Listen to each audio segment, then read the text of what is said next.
नमस्कार। ज्योतिषीय श्रृंखला की इस कड़ी में आपका हार्दिक स्वागत है। अभी हमारा अध्ययन का विषय चल रहा है जातक का धार्मिक जीवन तथा प्रवज्या योग से संबंधित ज्योतिषीय सूत्रों और कुंडली में बनने वाले योगों का। इस क्रम में आइए अब हम जातक का ईश्वरीय प्रेम, ईश्वर के प्रति प्रेम और उसकी धार्मिक गतिविधियां क्या होंगी, उसके लिए कौन कौन से योग कुंडली में बनते हैं, इनका अध्ययन करते हैं।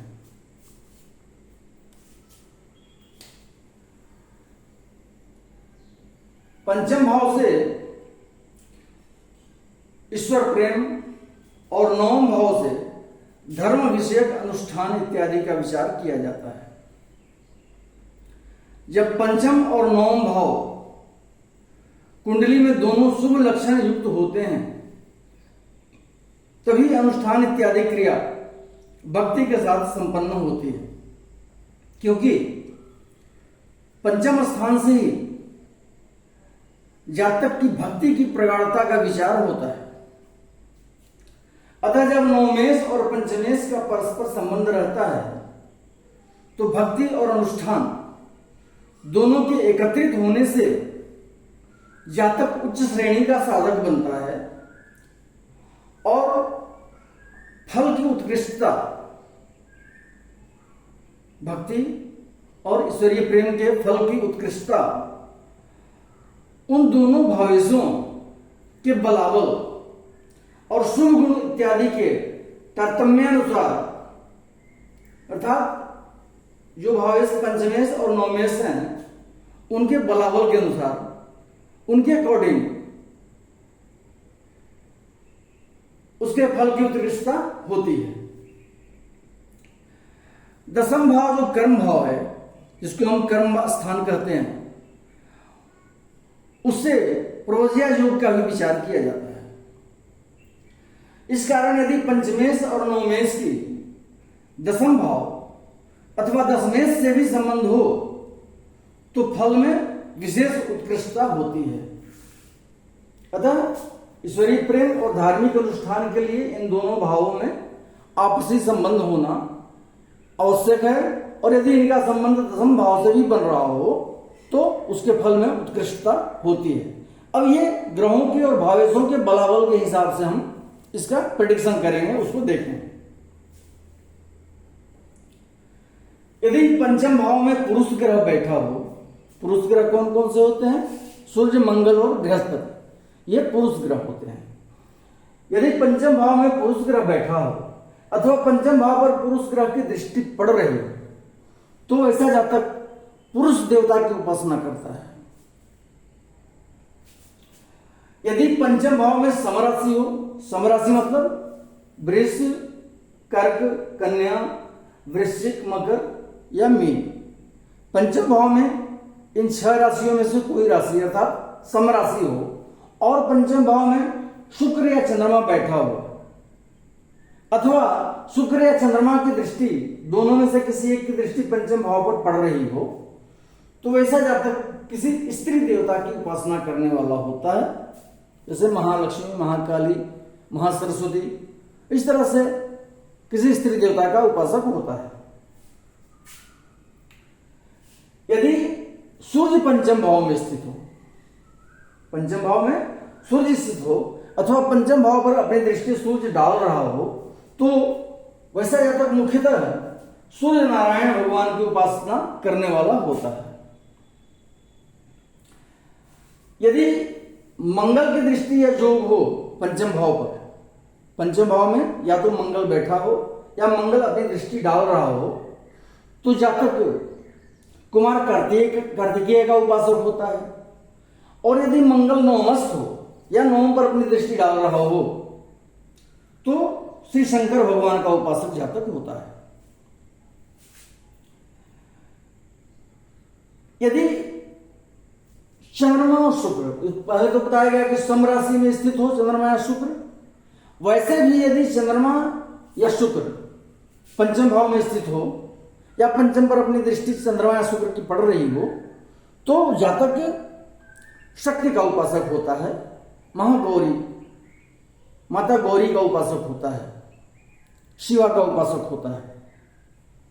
यदि बुध का योग या दृष्टि हो पंचम भाव पर, बुध पंचम भाव में बैठा है, अपनी दृष्टि बुध पंचम भाव पर डाल रहा हो, तो जातक श्री विष्णु भगवान का उपासक होता है।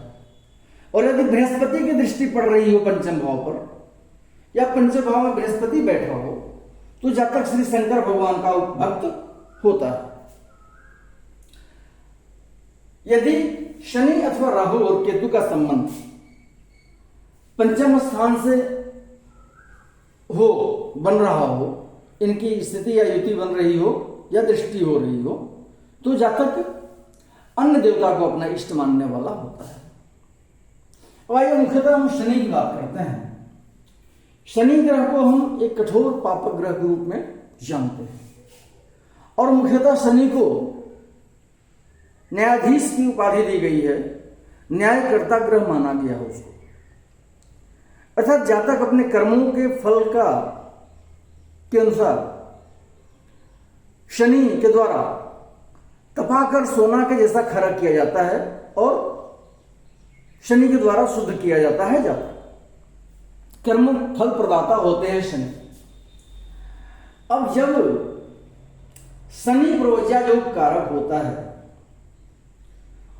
और शनि का पंचम और विशेषतः नवम स्थान से संबंध बनता है, तो ऐसा जातक कठोर तपस्वी होता है अथवा पाखंड व्रत निरत होता है। पाखंड व्रत निरत मतलब या तो नास्तिक होगा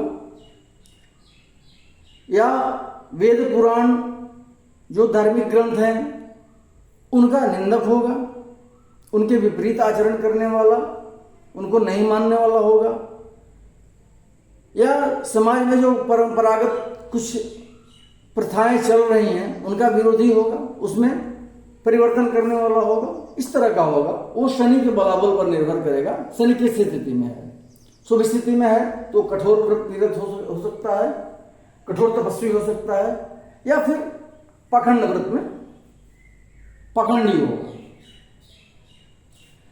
शनि को म्लेच्छ ग्रह कहा जाता है।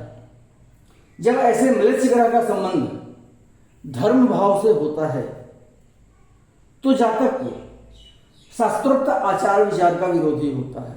शास्त्र में जो कहे गए हैं मानव जीवन के लिए, जो निर्देश दिए गए हैं, जिंदगी जीने के जो तरीके हैं, तौर तरीके हैं, जिनको निर्दिष्ट किया गया है शास्त्रों के द्वारा, उनका विरोधी होता है।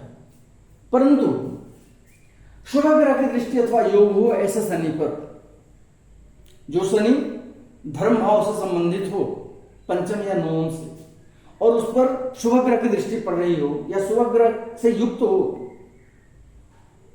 तो योग होने से, शुभ ग्रह की दृष्टि या योग होने से प्रत्यक्ष रूप से जातक म्लेच्छवत नहीं होता है, म्लेच्छ के जैसा आचरण करने वाला नहीं होता है। शनि के नवमस्थ होने से जातक सर्व दर्शन विमुक्त होता है। यदि नवम भाव में शनि बैठा हो तो जातक सर्व दर्शन विमुक्त होता है। और यदि जातक को राजयोग हो कुंडली में, तो जातक राजा होने पर भी दीक्षा ग्रहण करता है, संन्यास में दीक्षित होता है। जब कभी भी हम कुंडली के प्रेडिक्शन में, उसके विश्लेषण में धर्म कर्म की चर्चा करेंगे जातक की, और पंचम और नवम का आपसी संबंध बन रहा हो या पंचमेश और नवमेश संबंधित हो, तो वैसे जातक में धर्म के प्रति कुछ विलक्षणता हमको जरूर नजर आती है। ये ग्रहों के बलाबल और भावेशों के बलाबल के हिसाब से हम उसका विश्लेषण करेंगे। अगले वीडियो से हम प्रवज्या योग या संन्यास योग के लिए कौन कौन से ज्योतिषीय सूत्र होते हैं उनका अध्ययन करेंगे। नमस्कार।